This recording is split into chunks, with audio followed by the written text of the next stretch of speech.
My name is Nick Drake, and I'm the Director of Net Zero at Zenergi. So I want to dispel some myths. So I've been talking about climate for nearly 20 years now, which is quite a long time. And often the first thing that comes, when I introduce or when I start talking about climate, is the idea that a lot of this is natural change. So I'm going to address that firstly. So if you were to look at 500,000 years of our past climate, you can see that there's quite a cyclical change in our levels of carbon dioxide. So you can see it drops, it goes up, it drops, it goes up, etc. That is the natural change of our climate, and that is caused by how Earth goes around the Sun differently, called Milankovitch's forces, but we're not going to go into that. The point is, that is the level of carbon dioxide. So if you overlay temperature on top of carbon dioxide, you can absolutely, very clearly and distinctly see that there's a link between the two. So why is that important? Because if you put on our level of carbon dioxide today, you can see it almost comes off the top of the screen. So you must understand that that is completely, comprehensively, conclusively evident that we have exceeded what is the natural level of change within carbon dioxide and temperature. So what are the changes ahead? Where do we go from here? So I think we all understand that our climate is changing already. So what we're starting to see now is the very start of changes experiencing on our planet. So we regularly hear about extreme weather, we regularly hear about heat waves and flooding, and at the moment, that is about 1.5 degrees of temperature rise. So what I want to focus on is not the idea of what is the change in climate. The point is that this will now continue for hundreds and thousands of years. So it's very easy to be caught up in the idea that day to day, today's Black Friday, Christmas is coming, 2026. The point is that we are at the start, we're at the dawn of a new climate era for our planet. And as the seas have now started to rise, because they're getting bigger when you heat a volume, then it gets bigger. So we are now committed to several thousand years of our seas continuing to expand. So I just wanted to put that up to sort of illustrate the fact that this is the start, this is the beginning now of hundreds and thousands of years of change. So what is the immediate risk? What will be the ongoing risk? And what's the increasing risk for schools and the UK, and this is also globally, but within our context of schools, it's some of the problems that we're already starting to see. So we have incidences of increased overheating. So as our temperature, as our climate in the UK continues to warm, there are going to be more days where we reach the 30-degree mark, and our buildings, as you all know, our buildings, our infrastructure, our schools, our properties are not built to handle over 30-degree temperatures or even 40 degrees, which we reached about 2 years ago. Similarly, flooding. So there's increased precipitation, there's increased energy within that precipitation, there's increased incidences of flooding. So whenever you say it hasn't flooded here for X years, that's a risk. Or it did flood here once, there's increased risk. So adding carbon and adding gases into our atmosphere is just supercharging the power of our climate, which increases the likelihood of flooding. And then there's water scarcity as well. So there's ever-increasing demand on ever reducing amounts of water availability, which creates water scarcity. So again, coming towards the future, where are we heading? Again, it's very, very easy to get encapsulated in our own world. And when we think about this energy transition, for example, with electric vehicles, people might say, well, I would like one, but there's no charges anywhere. Or you might be dragging around an assumption that came from Facebook that you can't charge an electric vehicle on a full moon or any of this other sort of ridiculous sort of assumptions that do the rounds. But the point is that if you zoom out from where you are and consider that this is a planetary challenge, then you can see that some of the indicators for this change are really, really happening, and they're happening really, really fast. So some of the enablers of the new economy and this renewable, electrified economy are very evident here. So we have a significant increase in the ability or the availability of batteries. And batteries are key to store renewable energy. We also have what you call an S-curve of adoption of electric vehicles. So again, don't just think about your environment, think about the planet. And what's happening in many cases, especially in Southeast Asia, is people's first car is an EV. So they're completely sidelining petrol or diesel and going straight to EV. So that's a great indicator. So too is the cost of solar radically decreasing. And there's there's clear evidence now that there is a decline in the demand for fossil fuels. So those are illustrators of the fact that we are embracing this and change is happening. So I want to also just say that fossil fuels are inherently a finite resource. There is only a certain amount of them, and they will only last for a certain amount of time. So why would we continue to build our society and economy around a continually less available and continually increasing in price resource, when we have, on the other hand, the ability to capture vast amounts of limitless energy from the star around which we rotate? And renewable energy is geographically well distributed. You can capture it anywhere. There's no geopolitical tensions associated with renewable energy. So, in a longer term point of view, it makes complete sense that we are moving away from a finite, expensive resource and moving over towards a very, very plentiful resource, which is our sun's energy. So I spent a lot of time talking to people about carbon footprints, and this is what a carbon footprint looks like. So every possible impact that you make, whether that's as an individual, as a school, as a manufacturer, as a company, everything about our impact can be found on this diagram. So I'm not going to take this through, I'm not going to reel off a load of every detail about it. But what I want you to understand is this is after 20 years of experience talking about this. When you talk to someone about carbon, if you're trying to enable change and you say, this is really important, go and change your light bulbs, it's 1 kilogram of carbon per month, it literally doesn't mean anything to anybody. So the way to reconsider that is that every part of your carbon footprint is a cost to you, either directly or indirectly. So the choices that you make about what vehicles, where your school buildings, how people get to the office, how people get to your schools, where you buy your materials from, all of these different things, these are all choices that you have, and they all contribute to your carbon footprint. So anything that you can do to reduce your carbon footprint means that you're also aiding the reduction in costs. So every school, every business will want to reduce costs. If you reduce costs, you increase profitability. So some of this now is just a little bit about net zero schools. So if we kind of think back about the carbon footprint, and what does that look like? So within a school environment, within the footprint of the school environment, there are obviously some very key main attributes to the footprint, which is obviously the buildings, the electricity, the heating and energy, transportation, so how your pupils come to school and how your staff come to school, so there's things you can do there. Food and catering is very important, so I think I won't start talking about plant-based meals, but there's a lot that you can do to reduce the footprint associated with food and catering.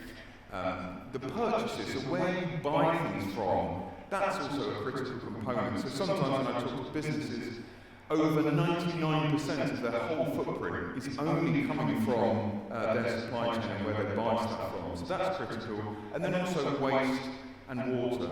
So within each of those areas, there are costs and there's opportunities for savings.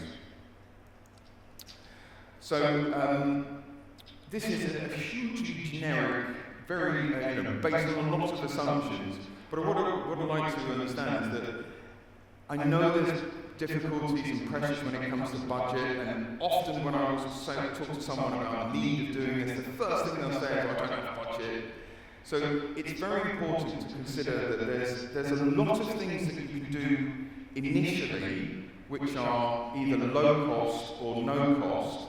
Even things like having an understanding of when your energy is being used is also really important, because if you don't know when it's going to be used, you don't know where the opportunity to cut is. So there's actually a lot of things that you can do first. But in general, what you can do is if you were to undertake a process of different types of actions within your schools, or this is as applicable to businesses and stuff, you can start to realise very, very significant levels of saving. So the other thing I'll just finish on is saying, net zero is a date of 2040, 2045, 2050. It's up to you to determine what that date is. But if we said it was 2040, we're talking about 15 years of action. So again, when you consider what it is you might be able to do, very often people will say, I can't do anything this year, I can't do anything next year because I don't have the budget. So you've got to plan this out as being a 15-year, 10 to 15-year process where a number of actions you can take now, and then there's a number of actions that you can take further on. So my advice is start with a thorough understanding of what your footprint actually looks like. Understand how big it is and where it comes from, and then you can take each part, each section of that, and then consider how to reduce it or how to remove it, and that ultimately will allow you to progress, to reduce costs, to reduce your carbon footprint, and all the benefits that come along with that. So that's my warm-up act to my colleague Harry. Thank you very much.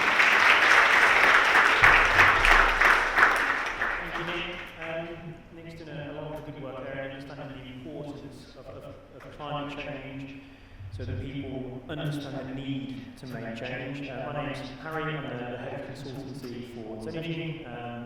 I've got a degree in renewable engineering, and I've worked on the best part of probably 200 heat decarbonisation plans and energy audits, primarily in the public sector. So I'm hopefully relatively well versed in understanding the changes that are required by you guys. Hands up, who has got a climate action plan in place already? Pretty good, it's about 50% or so, I'm not too sure, I'm blinded by the lights. Of those people that put their hands up, is that a trust-wide climate action plan, or put your hands up if it's done on a site-by-site basis? It's a slightly, well, a considerably smaller number of people, but that's brilliant. So a number of you have already made significant steps into working on the climate action plan, which is part of the DfE sustainability and climate change strategy. The DfE brought this into place to try and tackle sort of 4 key areas of decarbonisation, adaptation, resilience, biodiversity, and arguably the most important, the climate education and green careers. The green economy is accelerating 5 times faster than the typical economy, and it's going to be a significant player in what the people that you teach and have an influence on what they're going to do in the next sort of 50 years or so of their careers.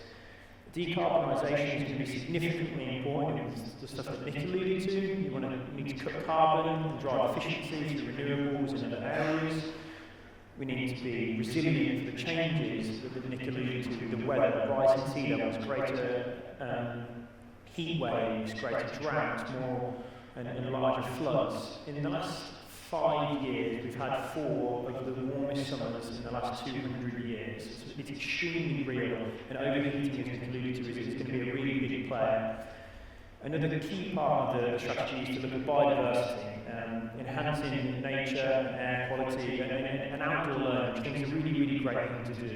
You know, we're going to have these warmer days, it'd be great to reduce your consumption and cost of air conditioning if they go outside instead, and students can learn to sort of be in nature again and not spend so much time at home. I think there's a statistic that says that 93% of our day is now spent inside. So getting students outside and learning in a different way, understanding the environment, will be a really great thing to do. You know, as I said, the climate education, green careers, embedding sustainability in teaching and green skills and pathways is really, really important. One thing that you can use to help with this is the Green School Index. So Zenergi created this in partnership with UK School Sustainability Network, which is a really, really great and useful tool that you can get information to learn about how to be more sustainable. It's a free resource. We did this in partnership with one of the trustees of ISBL, which is Helen Burge, and a colleague of hers, Paul Edmund. So why should you be involved in the Green Schools Index? It will help you understand where your school is at, where your trust is at, with your organisation, in terms of climate, in terms of the way you heat building, the way you procure various different products and services, the way you cater your ICT strategy, your water strategy, and all these different things that will give you 16 key areas in which you can focus your next steps in the climate action plan. And the best thing about it is that you can do it repeatedly. And you get this score chart that you can see at the bottom there on the right-hand side of the screen.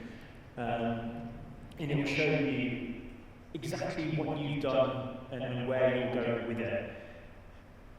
Once you've done that, you can then use it to measure and track progress, and you can use it to help identify quick wins and next steps. So if anyone hasn't already, please scan the QR code, and if you can't at the time or can't do it here, then come to Zenergi stand and we can talk to you more about sort of how to get involved with the Green Schools Index. We've had some really positive feedback on the Green Schools Index. We've had the GSI is useful in showing us all about the things that we aren't yet thinking about, and it gives a comprehensive journey and it will raise questions for what people can do next. And this is the biggest thing, is that I find if I'm trying to do something, the hardest part is the start. You don't know what you don't know. And I think that the Green Schools Index will give you all a really great push into finding out more about what you don't know so you can make those changes. As Nick said, there is, potential mass catastrophe from climate change, which, it's no small feat, and everyone is responsible, and that's a scary thing to think. You're only one person in one business, in one organisation, in one country. But ultimately, we're all responsible. So 80% of people don't have a climate action plan, and that slightly goes against the statistic in here. So hopefully as we get closer to the deadline of December 25, more and more people have got their climate action plan in place now. One thing that really stood out to me is that 39% say that climate action is not a priority. I'm really hoping that after Nick's talk that people understand the importance of climate action and why it's needed. 86% of people say that the majority of employees don't know that action on climate and sustainability is a priority. So I'm really hoping that's why everyone's here today, to understand a bit more about climate change and about the ways that they can change things. So funding is a real drawback. The government reduced funding, they pulled back SAILOS' operations with the Public Sector Decarbonisation Scheme and Low Carbon Skills Fund, which has really put the onus back onto you guys to try and make extreme change with very limited budgets. And hopefully today we'll talk about a few of the ways that you can make change without having to use a significant amount of money. The one thing that I love energy data, which is an extremely nerdy thing to say, but I really do enjoy reading through half-hour data and identifying where the problems are. Like Nick said, if you don't know where your consumption is, you can't reduce it. One thing that's really important is understanding your energy usage. So according to the Green School Index, 83% of people track their energy usage, but only 20% have an energy reduction target. And that's really important. It's not about cutting carbon, it's not about saving the environment, that's about your back pocket as well. Your businesses and your organisations can't be sustainable if they're not profitable. So understanding how to reduce waste and therefore reduce costs is extremely important. The same with water and the same with recycling.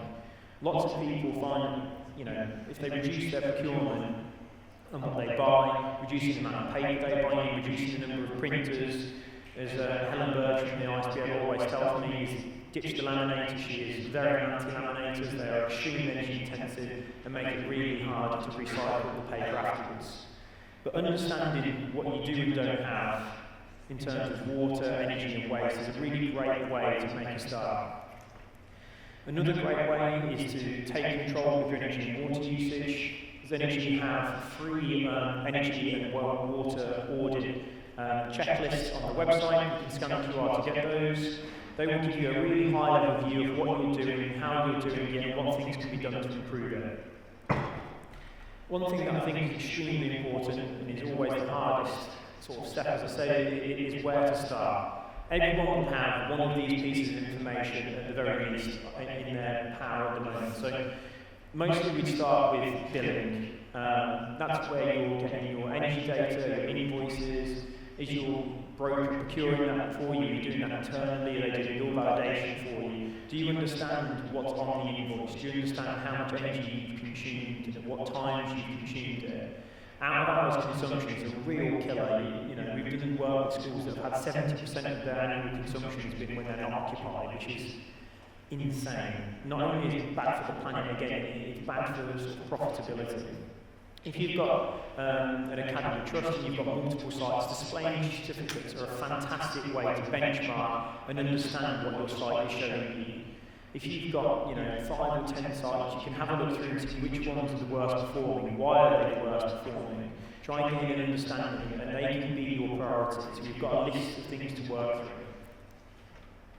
This is leading on to building a data-driven strategy. It helps with accountability, it helps with being prepared, and it means you're able to deliver as well.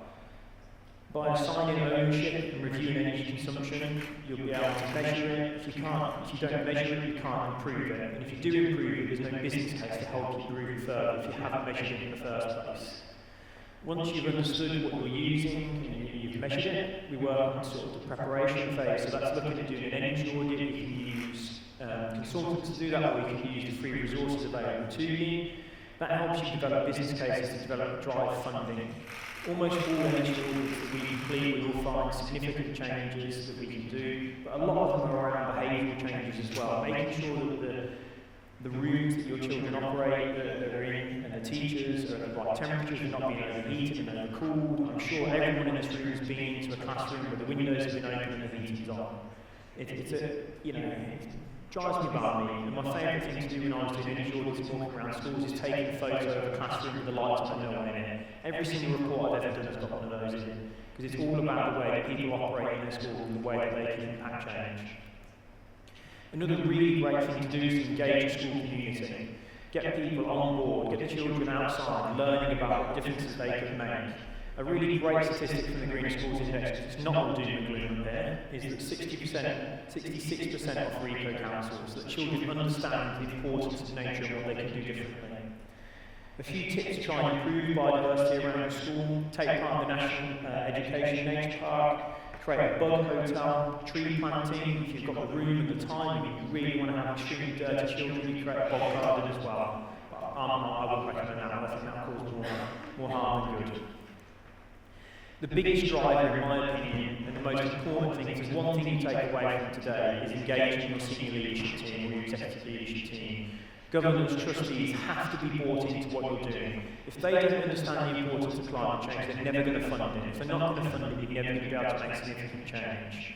Hopefully your job from today is to understand the importance of what you've heard from our speech, although it's been slightly depressing, I do apologise for that. It is really important. And being able to relay this information back to your superiors so that they understand that they need to make change.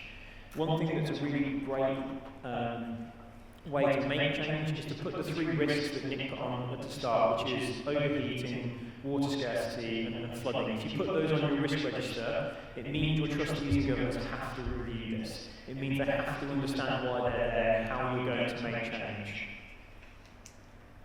Another really sort of key thing, in my opinion, is that 64% report insufficient time and people dedicated to climate action. Again, that's only because people don't think it's important.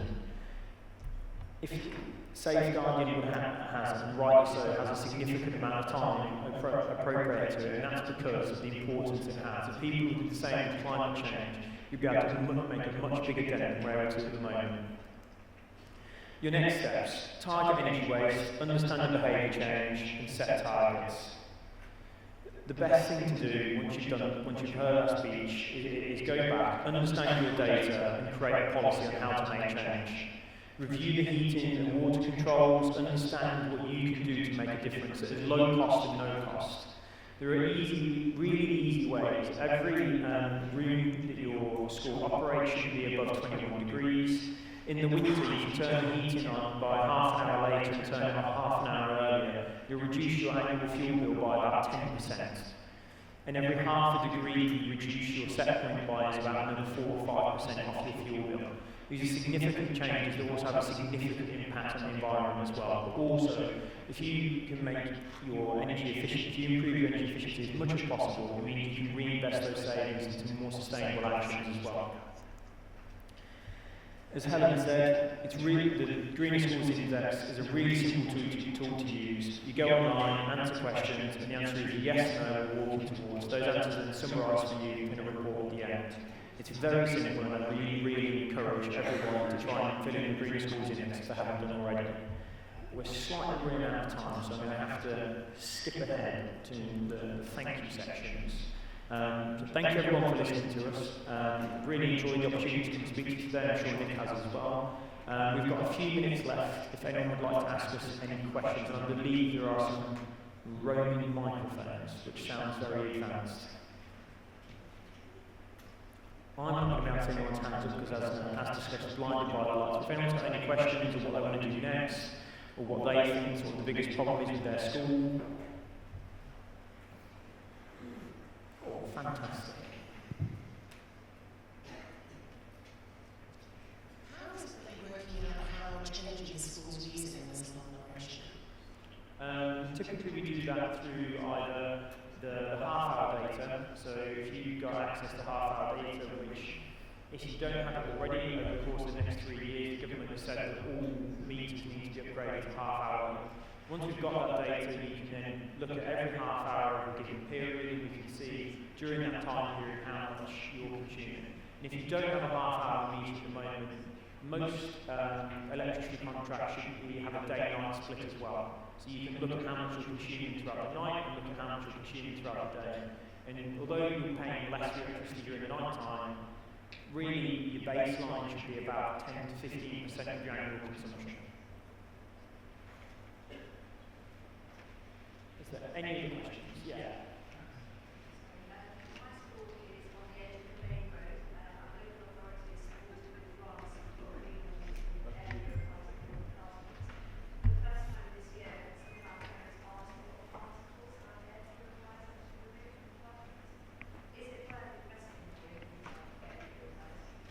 I would say that it would certainly help in terms of the health of your children as much as it would do the sort of sake of the planet. You know, there's some quite nasty chemicals that come out the back of most cars, especially older ones. And so I would say if you have the air purifiers, I wouldn't be against investing in more, but I would say that probably the better thing to do that's slightly more sustainable or renewable, potentially cheaper in the long run, is planting trees and various different plants that are really high in absorbing various sort of carbon and other particulates as well. Yeah. Thank you. Any other questions? I get the feeling if this was done yesterday, we've had more questions. You might be feeling slightly worse aware than you did last night. Thank you very much to everyone for listening to us. I hope you found one more question. Oh, sorry. There's a lot of companies now that offer carbon offsetting. Can I just ask your opinion on that, please? Go on. I'm happy to take that. So it's critical that people understand that we have to transition away from an old model of working towards something different. So as we change away from dirty diesel, as we're talking about particulate emissions, as we move away from diesel, we move towards electric. So sorry, remind me of your questions. I do. So offsetting. So offsetting just allows you to continue to do what we're doing without making the change.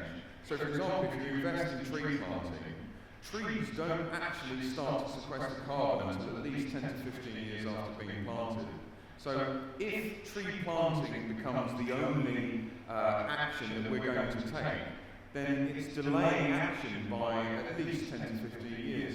So it's critical that Harry's point about data and visibility and reduction, that's what's really critical. This is an opportunity for us to change, to improve, to become more efficient and more economical with our waste and water and electricity. So if the approach was only to continue to keep doing what we're doing, but just pay for an offset in a sort of far and distant way, then it's not actually enabling the transition away from fossil fuels and enabling the transition towards what is this century, which is the electrification of the planet. So it's really important to understand that this is a long-term transition. There is still scope for offsetting as per the UK strategy. Once you've done everything that you can possibly do, there might be a tiny bit left,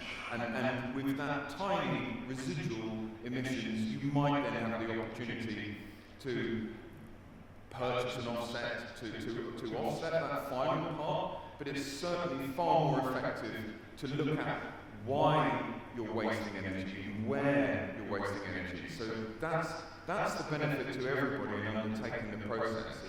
It's an opportunity to improve, is what I would say. Any more questions? Brilliant. Well, thank you very much everyone for listening. If you've got anything you'd like to ask, please find me in